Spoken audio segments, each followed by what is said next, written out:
ऐसा था कि कल जो ख़त्म हम लोगों ने किया था श्लोक, वो था आपका रसैक सीम राधिकाम पदाब्ज भक्ति साधिकाम तदंग राग पिंजरा प्रभाति पुंज मंडला। कि प्रिया जी को रस की अधिष्ठात्री, रस की सीमा, श्रृंगार रस की सीमा जो है वो कहा है। और उन श्रृंगार रस की सीमा इतनी श्रेष्ठ सीमा जिसके बारे में हरवंश महाप्रभु श्री हित चतुरासी जी में जो है इनके बारे में कहते हैं कि देखो माई सुंदरता की सीमा, ब्रजनव तरुणी कदम्ब नागरी निरह करत अधिक्रीवा। जो कोई कोटि कल्प अरुजीवै रसना कोटिक पावै, तौ रुचिर बदनार विंद की शोभा कहत न आवे। तो ये सीमा जो है वहाँ तक मनुष्य मात्र की चेष्टाएं जो हैं वो नहीं पहुँच सकती कि जो कि उसका व्याख्यान कर सके। कोटि कल्प अरुजीवै रसना कोटिक पावे, कि आपकी आयु जो है वो कोटि कोटि जो है वो कल्पों की हो और रसनाएं जो हैं वो भी आपकी कोटि कोटि हो में, तब भी जो हैं आप प्रिया जी के यश का, उनके श्रृंगार रस का जो है वर्णन नहीं कर सकते हैं, क्योंकि वो ऐसी वेदग्धि हैं, इतनी परम सुंदरी नागरी हैं कि उन तक पहुँच जो है किसी ना तो आगम की है, ना ही निगम की है, ना कोई मुनि की है, ना ही कोई किसी की नहीं है। यहाँ तक कि अनंत कोटि ब्रह्मांड नायक रसघन मोहन मूर्ति सच्चिदानंद स्वरूप भगवान कृष्ण जो हैं वो भी उनकी सुंदरता को देखकर विह्वल हो जा रहे हैं। ऐसी प्रिया जी की पदाब्ज भक्ति, श्रेष्ठ भक्ति को प्रदान करने वाली जो है वो यमुना महारानी है। रसैक सीम राधिकाम पदाब्ज भक्ति साधिका। और उसमें फिर ये भी कहा गया है अलग तरह से कि भैया सुंदर उनका वर्ण कैसा कि जो कि काजल को भी जो है वो काजल की आभा को हे कर दे, ऐसा सुंदर है। तो ये एक उनका स्वरूप है यमुना जी का। इसी तरह से अब एक और मौलिक स्वरूप जो है हरवंश महाप्रभु ने तृतीय श्लोक में जो है वो उसका वर्णन किया है। उस श्लोक में कह रहे हैं कि ब्रजेंद्र सूनु राधिकाम हृदय प्रपूर्यमाणयोर महारसाब्धिपूर्यो रिवाति तीव्र वेगता बहिस्समुच्छलन्नवः प्रवाह रूपिणी महम भजे कलिंद नंदिनीम दुरंत मोह भंजे।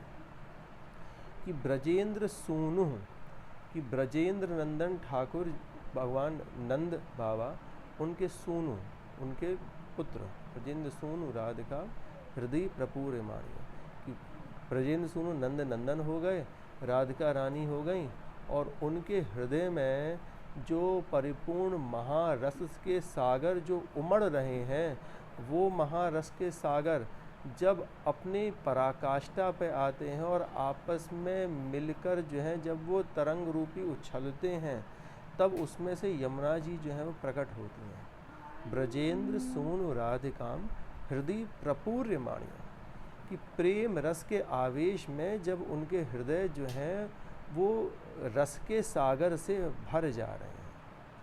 और वो रस के सागर में तो देखिए होता ही इस तरह से कि भैया सागर है तो कहीं ना कहीं जो है वो उसके अंदर तरंग जो है वो उछलेंगे ही उछलेंगे।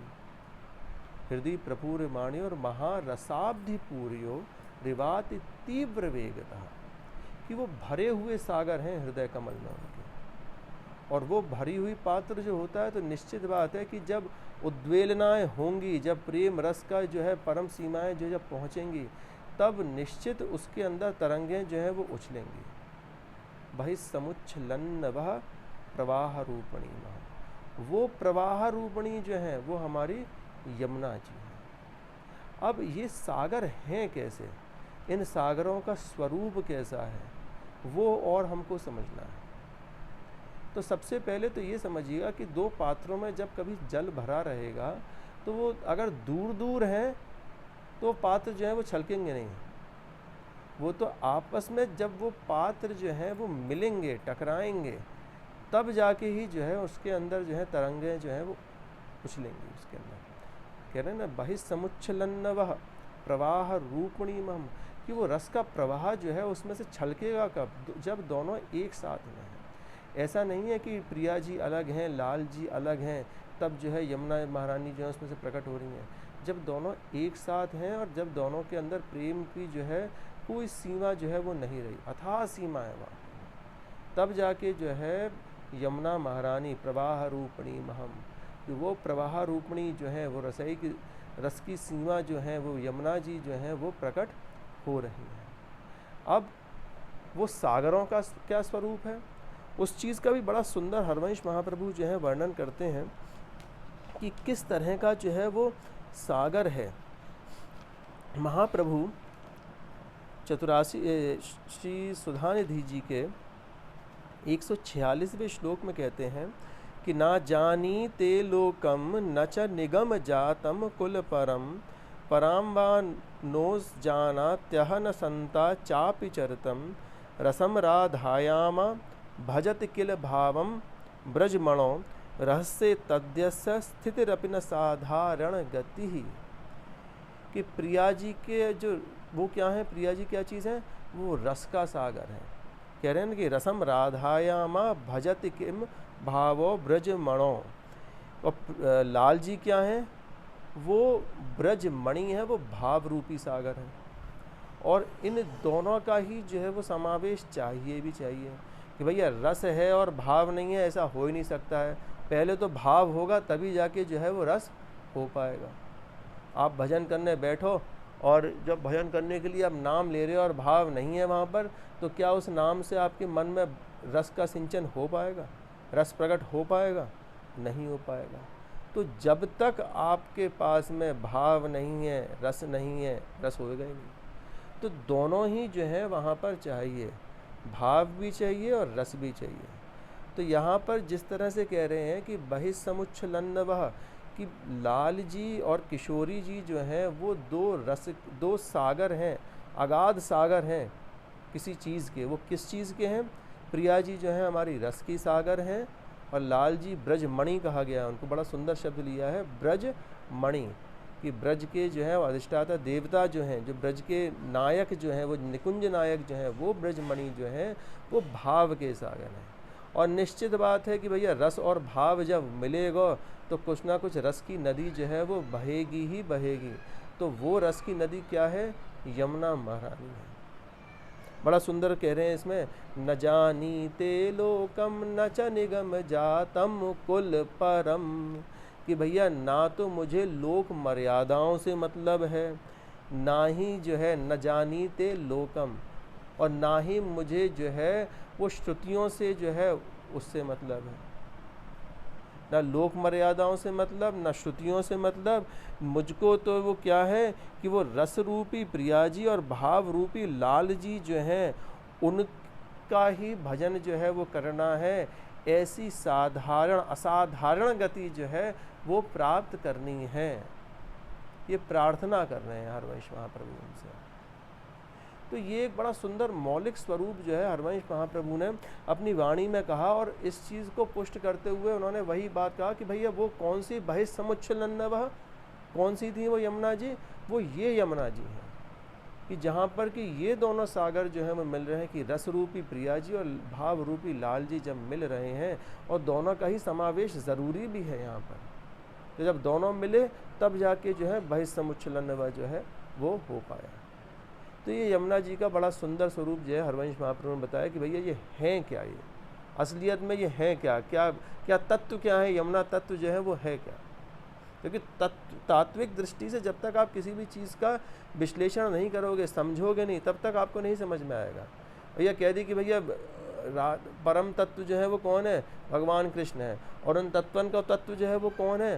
प्रिया जी हैं। अब उन तत्वन को तत्व जो है दोनों को मिला के निचोड़ क्या निकाल दिया? वो हमारी क्या बना दी? यमुना महारानी।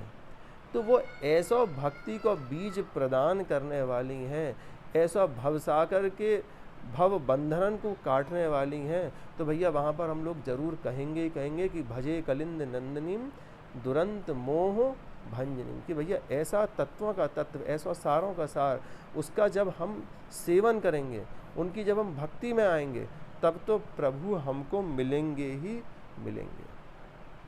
ये चीज़ जो है बड़ा समझने वाला श्लोक था। अगले श्लोक पे बढ़ते हैं, जिसमें हरवंश महाप्रभु सुंदर यमुना के पुलिन का जो है वो वर्णन कर रहे हैं। कैसा सुंदर जो है यमुना का स्वरूप जो है, जो कि दृश्यमान आपको आँखों से हो रहा है, वो किस तरह का स्वरूप है कि कह रहे हैं वहाँ पर कि विचित्र रत्न बद्ध सत तटद्वयश्रियोज्ज्वलाम विचित्र हंस सार सादिनंत पक्षी संकुलाम विचित्र मीन मेखलाम कृतात दीन पालिताम भजे कलिंद नंदनीम दुरंत मोह भंजनीम। विचित्र रत्न बद्ध तट तटद्वय श्रियोज्ज्वलाम कह रहे हैं। विचित्र रत्नों से उनके द्वय तट बद्ध हैं। बद्ध का मतलब खचित है, उनके दोनों ही तट जो हैं वो खचित हैं। अब देखो विचित्र रत्न का क्या मतलब हुआ? विचित्र रत्न का मतलब ये नहीं हुआ कि वो नवरत्न वाले हीरा मोती माणिक मूंगा जो होंगे वो सब हैं भैया, कोई और ही विशेष जो है वो रत्न हैं। उन नवरत्नों के अलावा भी भैया कोई ना कोई रत्न होते हैं। प्रभु ने हमारी सृष्टि में जो है वो हमें 9 रत्न दिखाए हैं। उनके पास में पता नहीं कितने 90 से ऊपर होंगे, 9000 रत्न होंगे तरह तरह के, जिनका कि रंग हम सोच ही नहीं सकते हैं, जिनकी आभा हम सोच ही नहीं सकते हैं। पता पड़े कि उन रत्नों में से जो है वो खुशबू भी आ रही है, ऐसे विचित्र रत्न होंगे वो, उसके अंदर सुगंध भी है। तो ऐसे विचित्र रत्नों से जो है यमुना जी के दोनों तट जो है वो खचित हैं। भले वहाँ पर सीढ़ियाँ बनी हुई हैं, भले कुछ भी हैं, तो वो सारे के सारे जो है वो खचित हैं। बिल्कुल खचित का मतलब जैसे हम लोग घरों में लगाए हुए ना टाइल, पत्थर लगा ले में, ऐसे जो है सुंदर सुंदर बड़े बड़े रत्न जो है वहाँ पर बिछे हुए हैं। विचित्र रत्न बद्ध सट तटद्वय श्रियोज्ज्वलाम, कि ऐसा उज्ज्वलमय वातावरण जो है यमुना जी के तट पर है। अब वो चीज़ आप सोच के देखो कि कितना सुंदर होगा कि कलिंदनी जो है वो अपनी काजल की आभा को हे करने वाले स्वरूप के साथ में बह रही हैं।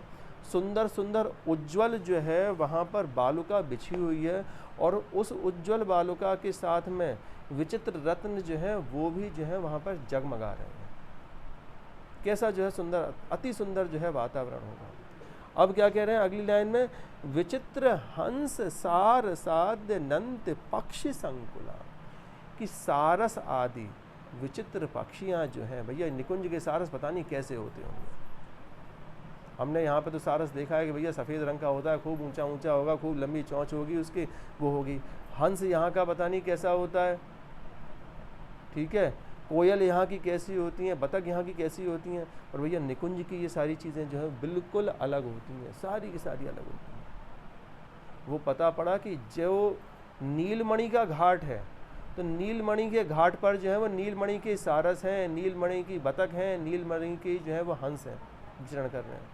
कोई माणिक का घाट है तो वहाँ पर माणिक के ही सारस हैं, माणिक के ही जो है वो जितने भी अलग अलग सुंदर सुंदर पक्षी हुए।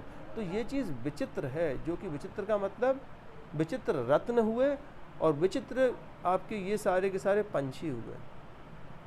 विचित्र का मतलब जो कि चीज़ हमने ना देखी हो ना सोची हो, ऐसे सुंदर होंगी। क्या उनकी सुंदरता होती होगी कि भैया कोई माणिक का सारस जो है वो आके बैठो वहाँ पर, और बाकी क्या तो चोंच होती होगी, क्या सुंदर जो है वो हंस जो होगा उसकी क्या नेत्र में काजल लगा होता होगा, कैसे विचित्र विचित्र होते होंगे वो। तो ऐसा विचित्र वातावरण जो है यमुना जी के तट पर, यमुना जी के जितने भी पंछी जो हैं उनके साथ में हैं। विचित्र हंस सार सार अनंत पक्षी संकुलाम, अनंत पक्षी जो है वहाँ पर इस तरह के विचरण जो है वो कर रहे हैं। विचित्र मीन मेखलाम कृतात दीन पालिता, मीन जो है वो भी जो है वो विचित्र है। अब सोचो यमुना जी को जल, और वहाँ के अंदर जो है सुंदर हीरामयी जो है मछली जो है वो तैर रही है, हीरे की मछली, सुंदर मोती से जिसका श्रृंगार हो रहा हो, ऐसी जो है वो मछली वहाँ पर तैर रही है उसके अंदर।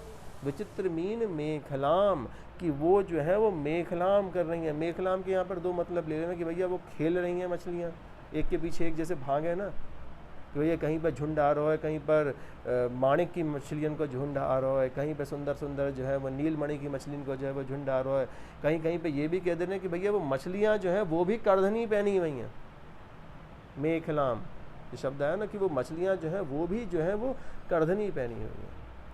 जो जो चीज़ दृष्ट हो रही है महाप्रभु को, वो चीज़ उनने गाई कि यमुना जी का मैंने वंदन किया सर्वप्रथम वृंदावन में आके, तो वो वृंदावन की यमुना जी जो है वो कोई ऐसी वैसी यमुना जी नहीं है, उनमें साक्षात साक्षात प्रियालाल अनंत कोटि ब्रह्मांड नायक अपना अनंत कोटि ब्रह्मांड को यश लेके जो है वहाँ पर जो है अपने जल विहार करें।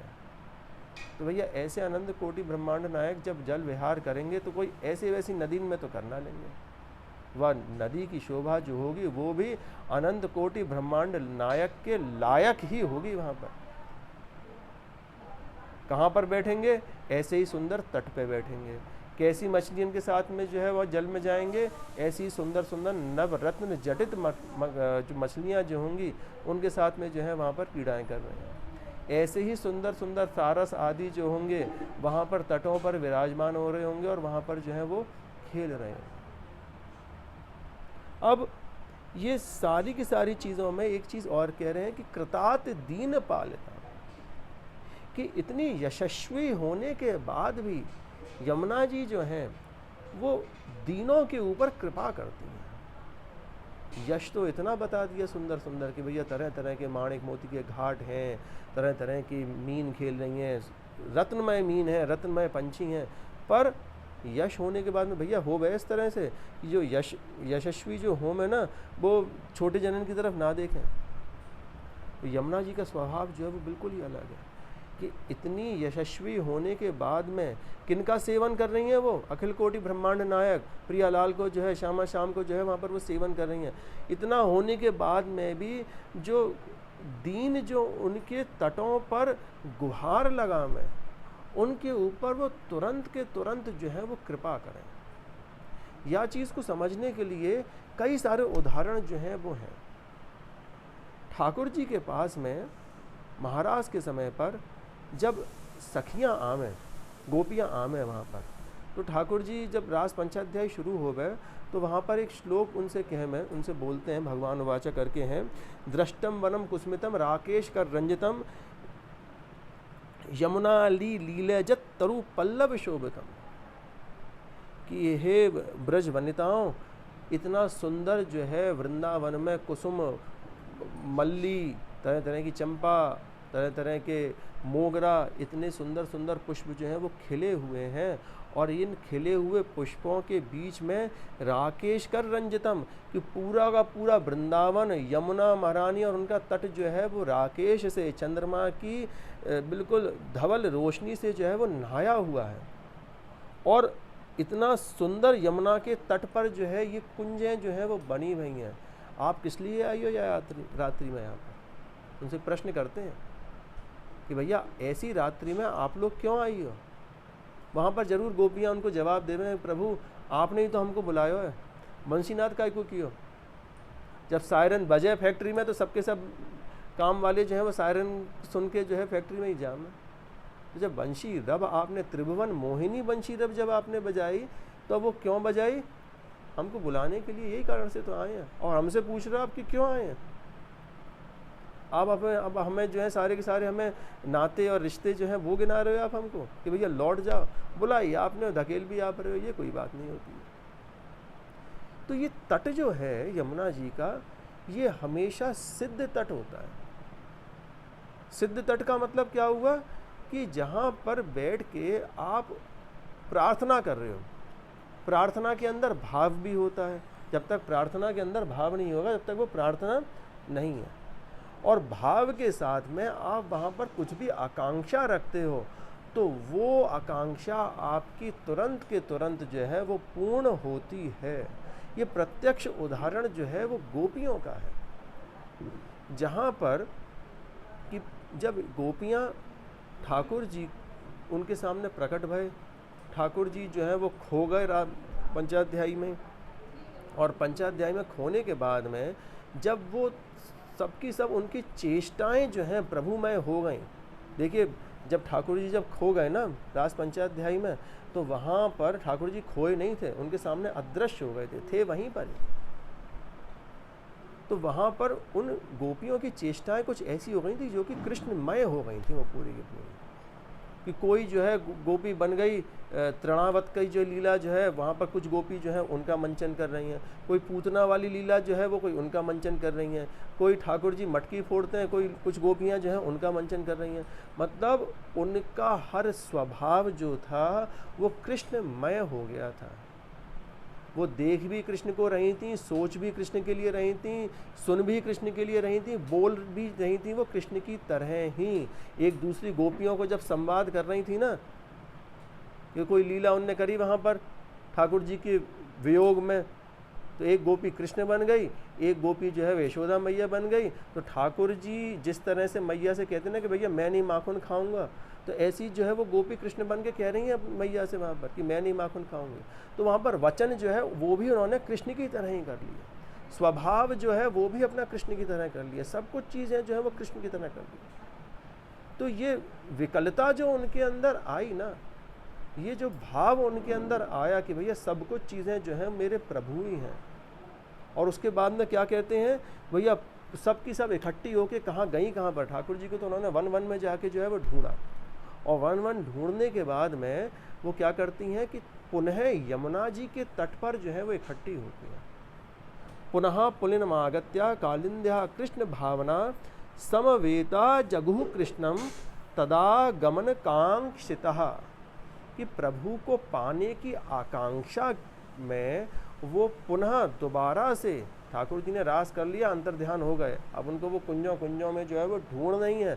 और ढूंढने के बाद में नहीं मिले नंद नंदन उनको लगा कि भैया ठाकुर इतनी वन में वो नंगे पैर डोल रहे होंगे और हम उनका अगर पीछा करते हुए जाएंगे तो वो और ज़्यादा गहरे वन में जाएंगे। हे सुकोमल चरण जिनके हैं ऐसे ठाकुर जी, आप जब वनों में नुकीले पत्थरों के ऊपर पैर रखेंगे तो आपको कितना कष्ट होगा। हो तो आप त्रिभुवन मोहन, आपके चरण कमल हैं, कमल रूपी आपके चरण हैं।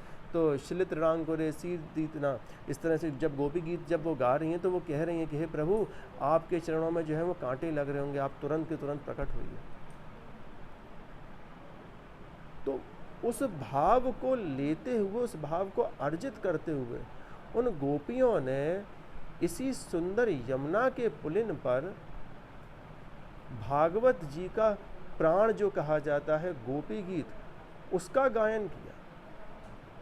और ऐसा गायन कि प्रभु को अपने आप ही उन गोपियों की चेष्टा के कारण से, भक्ति के कारण से वहां पर तुरंत प्रकट होना ही पड़ा। तो ये सिद्ध तट की बात है कि जहां पर आपने प्रार्थना करी, प्रार्थना के साथ में भाव डाला और भाव के साथ में उस स्थान का भी प्रभाव है।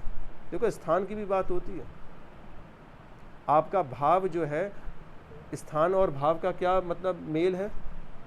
स्थान और भाव का ये मेल है कि जो एक साधारण भक्त जो होगा, वो साधारण भक्त जो होगा वो इस तरह का भाव उसके अंदर जनित होगा जब वो अच्छे शुद्ध स्थान पर बैठा होगा, ठाकुर जी के समक्ष होगा, यमुना का पुलिन होगा। कहते हैं ना कि भैया गौशाला में बैठे हुए हैं, मंदिर में बैठे हुए हैं, वृंदावन में बैठे हुए हैं, ऐसी सुंदर जगह पे जब आप बैठे हुए हो तो अपने आप जो है भाव जो है आपके अंदर प्रकट होगा ही होगा।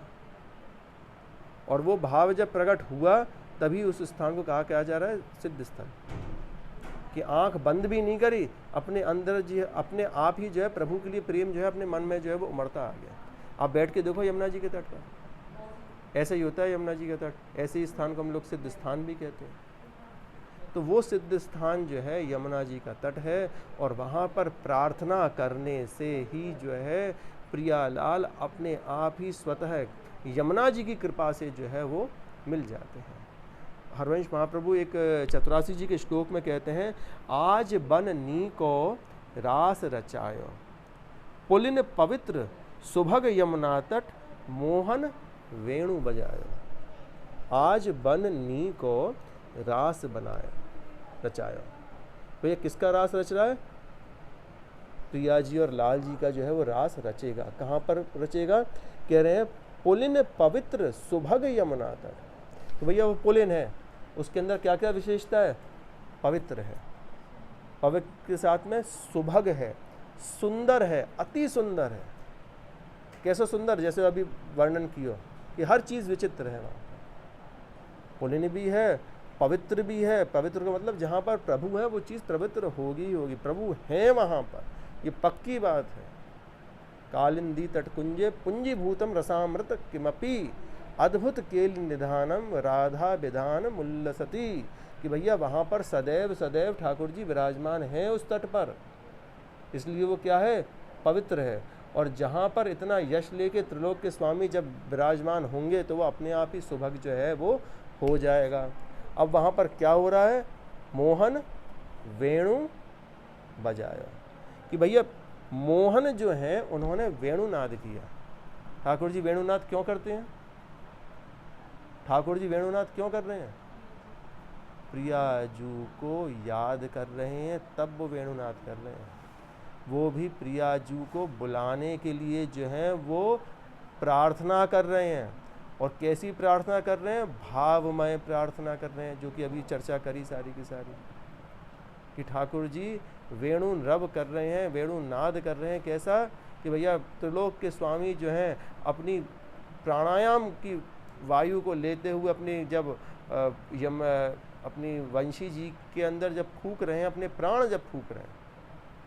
प्राणायाम का मतलब ठाकुर जी जब वेणु बजा रहे हैं, जब बंसी बजाने में बहुत जोर लगे, फूंक लगे, कहाँ तक कि पेट तक की, तो कौन? त्रिलोक का अधिपति जो है वो अपनी पेट की प्राण वायु जो है उस वंशी जी के अंदर जब फूंक रहे हैं। और ठाकुर जी के प्राण कौन? प्रिया जी। तो वो प्रिया जी के नाम की राधा नाम की रव जो है, जो त्रिभुवन मोहिनी रव जो है, वो पूरे जगत में जो है वो संचार कर रही है। किसका? प्रेम का।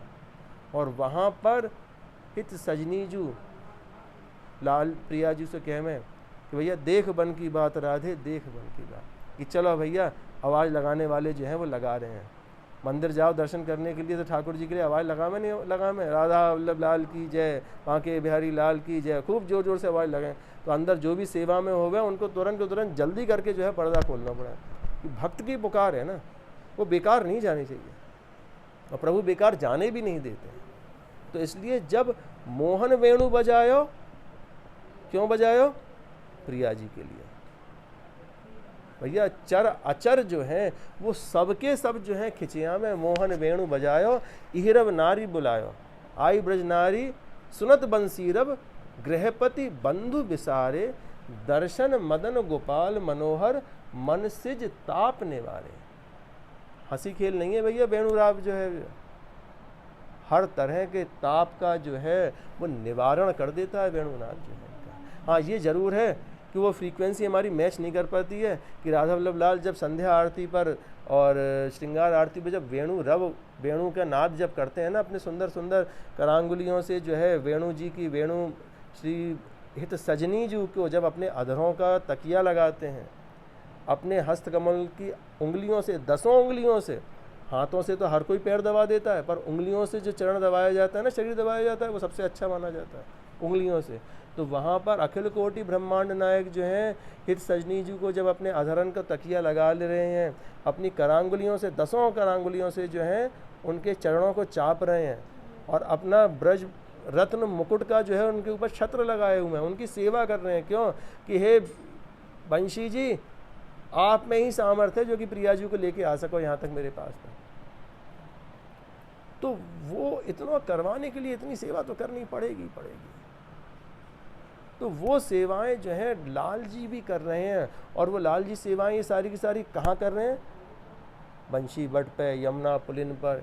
इस कारण से ये यमुना तट जो है वो अत्यंत सिद्ध प्रदायक है, हर किसी की आकांक्षाओं को जो है वो पूर्ण करने वाला है। धन्य भाग हम लोग हैं सभी लोग कि वृंदावन में यमुना के तट पर जो है वो निवास मिला हुआ है, तट पर ही निवास मिला हुआ है। वृंदावन कहाँ बसा हुआ है? पूरा का पूरा वृंदावन जो हमारा वृंदावन जो है ना, जहाँ पर कि राधा वल्लभ कुंज बिहारी कुंजन में रहे में, वो पूरा का पूरा वृंदावन जो है वो यमुना के तट के पास में ही बसा हुआ है, यमुना के तट पर ही बसा हुआ है। इसके अलावा कोई वृंदावन देखते हो? वृंदावन नहीं है वो वृंदावन नहीं है। यमुना के तट पर जो वृंदावन बसा हुआ है ये ही पूरा का पूरा वृंदावन है। और इसी तट पर जो है राधा वल्लभ कुंज बिहारी अपनी लीलाओं को यहाँ पर पूर्ण करते हैं, प्रिया जी के साथ में रास रचाते हैं। ऐसे यमुना जी के अद्भुत विचित्र तट की भैया जय हो, खूब खूब उनको प्रणाम, खूब खूब जय हो। जय जय श्री धारी वंश राधा वल्लभ लाल की जय।